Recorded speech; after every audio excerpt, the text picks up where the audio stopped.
Новый будынак и новые проекты. Банк развития Республики Беларусь открыл у Витебску свой новый офис и презентовал новые проекты, которые збирается профинансовать у Витебской области. О перспективных накірунках финансования наши корреспонденты.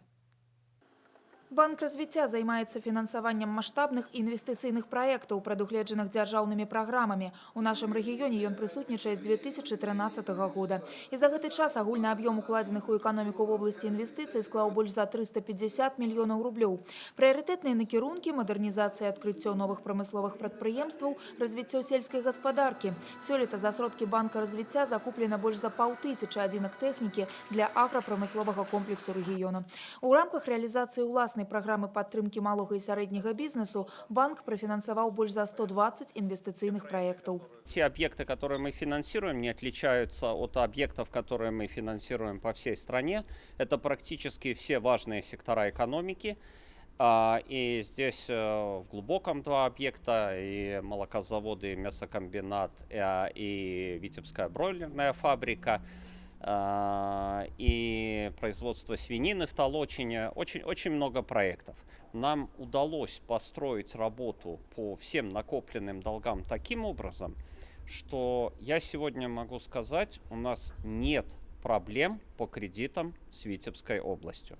По этой причине банк развития пропонував кіраўніцтву в области выбрать один социальный проект, який профинансуют на льготных умовах. Им стал самый вядомый Витебский даўгабуд поликлиника у микрорайоне Поўдзень 7. Теперь, дзякуючы сродкам банка, накіраваным на завершение будаўніцтва, медицинскую установу плануют сдать в наступным годзе. А кіраўніцтва в области представило финансовой установе целый пакет перспективных проектов. Сярод іх будаўніцтва у Витебску нового готеля и палаца шлюбаў. Нужно строить много. Вот давайте возьмем пример город Витебск. Путепровод Полоцкий, вы все его хорошо знаете. В каком он состоянии? Его нужно сделать. Это огромная стоимость. В старом исчислении более 1 триллиона рублей. Молочно-товарные комплексы. Мы единственная область, к сожалению, в этом вопросе очень здорово отстаем. А мы хотим в ближайшее время построить не менее 10 молочно-товарных комплексов с численностью дойного стада порядка 2000 коров. Адкрыццё офіса банка развіцця ў Віцебску паклала пачатак будаўніцтву новага мікрараёна. Ён працягнецца ад вуліцы Даватара да цэнтральнага спартыўнага комплексу. Акрамя таго, падчас урачыстай цырымоніі банк развіцця прэзентаваў свой сацыяльны праект – новую кнігу-альбом з серыі «Культурная спадчына Беларусі».